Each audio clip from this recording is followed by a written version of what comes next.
ऊन वारा तहान भूक विसरत पंढरीच्या वाटेवरती चालणारा वारकरी पांडुरंगाच्या भेटीसाठी जसा वातूर असतो अगदी त्याच पद्धतीनं देशाच्या कानाकोपऱ्यातून रामाच्या भेटीसाठी अयोध्येमध्ये भक्त जे आहेत ते दाखल व्हायला सुरुवात झालेली आहे।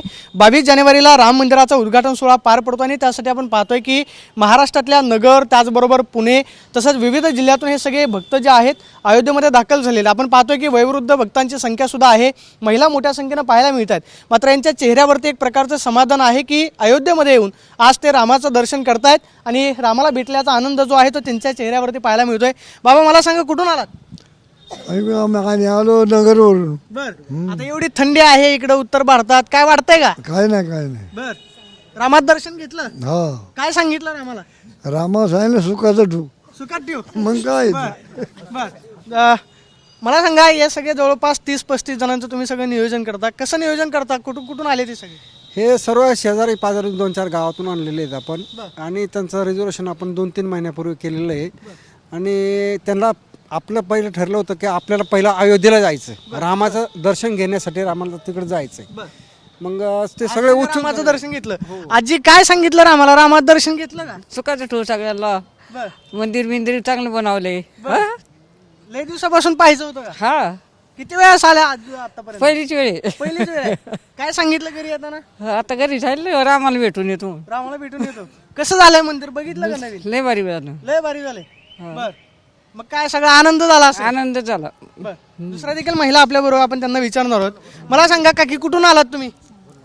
आम्ही नगरवरून आलेलो आहे। नगरवरून। कसं वाटलं राम मंदिर पाहून? खूप चांगलं आलो, खूप आनंदित वाटलं। असं बघायला नव्हतं भेटलं आणि कधी दिसणार पण नव्हतं, असं घडलं इथे एक। बर खूप आनंदित, सगळ्याला एक सगळा देश आनंदी झाला। मोदी साहेब सुद्धा आनंदित झाले, हे आम्हाला खूप आनंद। मोदींनी बनवलंय? मोदीने बोलणार सगळेच त्याला, सगळे आहेतच ना चौकडून, सगळेजण मिळून बनवले।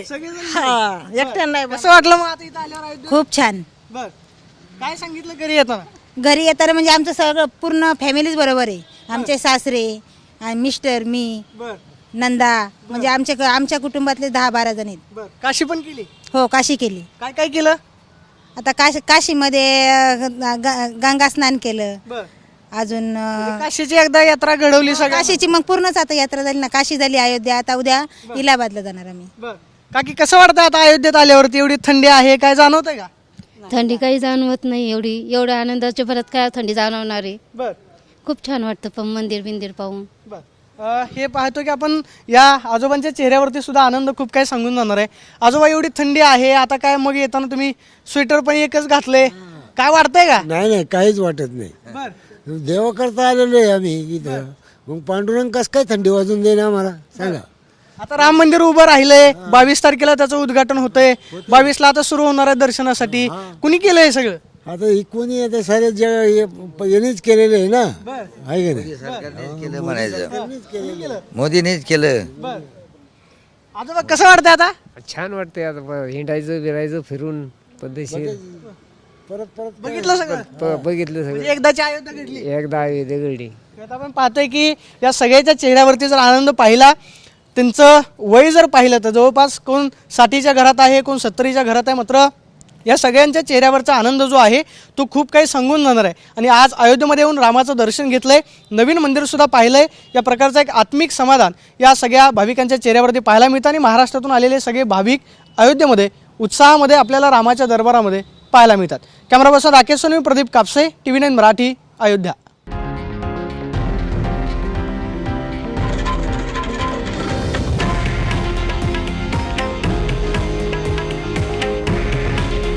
हे आहे देशातील नंबर 1 न्यूज नेटवर्क आणि आपण पाहत आहात TV9 मराठी।